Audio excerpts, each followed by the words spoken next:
Network security. We are wrapping up chapters 1 and 2. Ran in a couple of issues with the lab. I guess I must have had the students omit some parts last year. But anyway, we're pretty close to wrapping those up. So looking ahead, we will review chapters 1 and 2. And hopefully students can take the end of the chapter exams prior to Tuesday. At least take them once, and then we can go over them and they can take them again.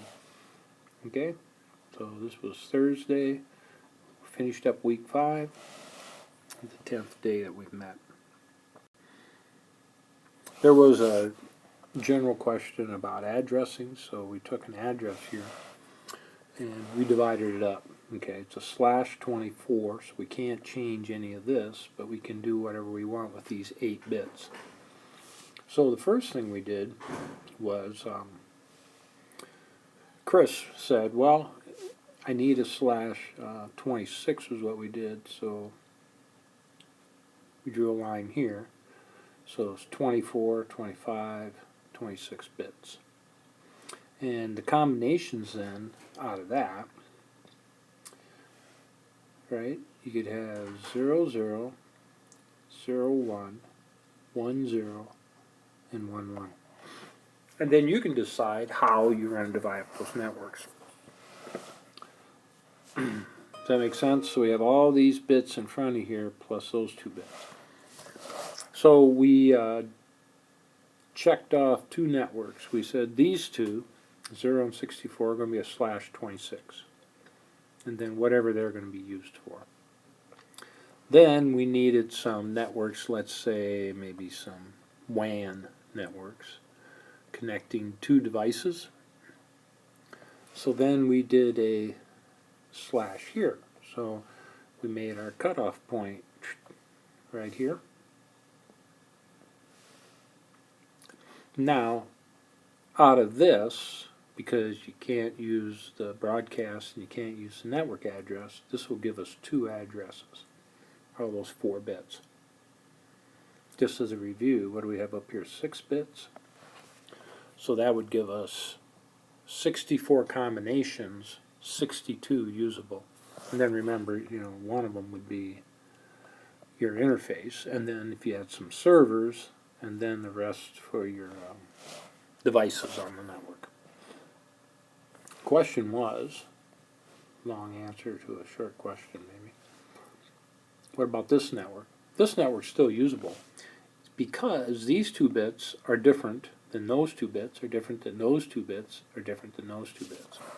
So whatever you want to do with this, you can. You can subnet it any way you want.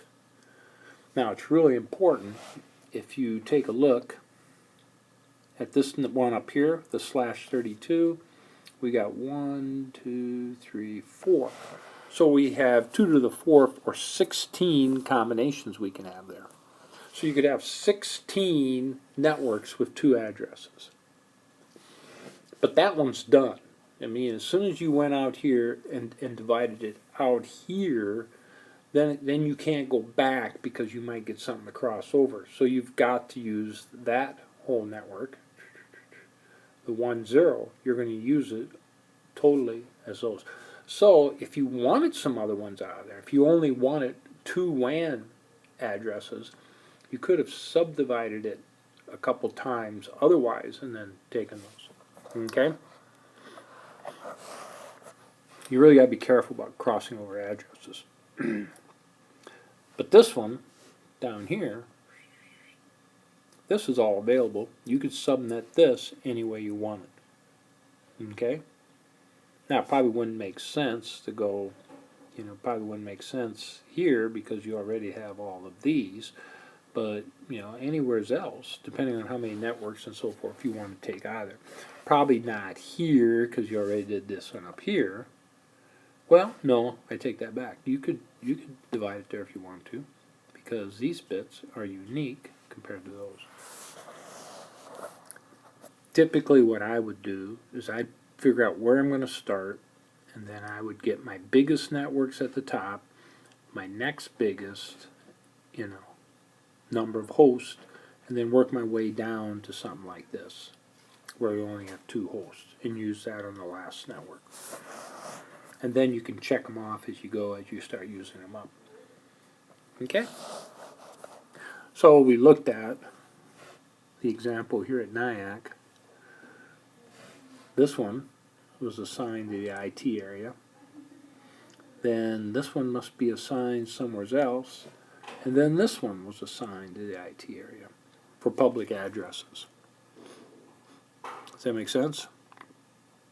So we have really 32 we can use, because we could subnet those again.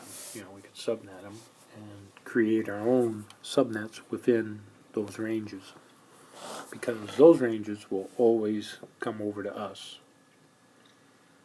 So if you're thinking about, here's the cloud, here's NIAC, here's the IT, network IT.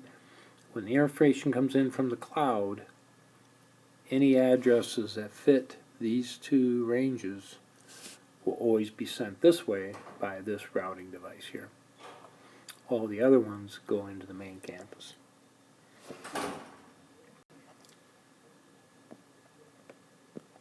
So,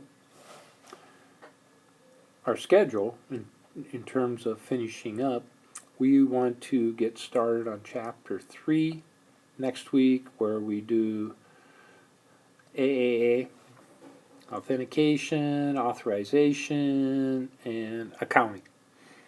Okay, and we're going to do that first from a local server, and then from a radius server.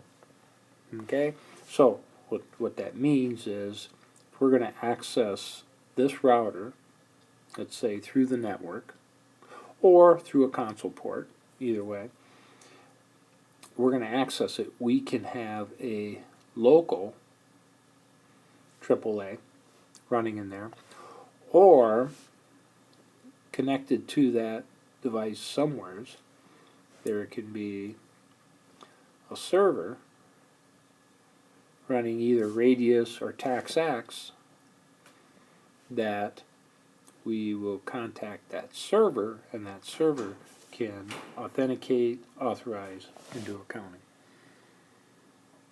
And we'll talk about all the advantages of having a radius server, because if you have a radius server and you have lots of network equipment, you can access all of it through the radius server. That's it.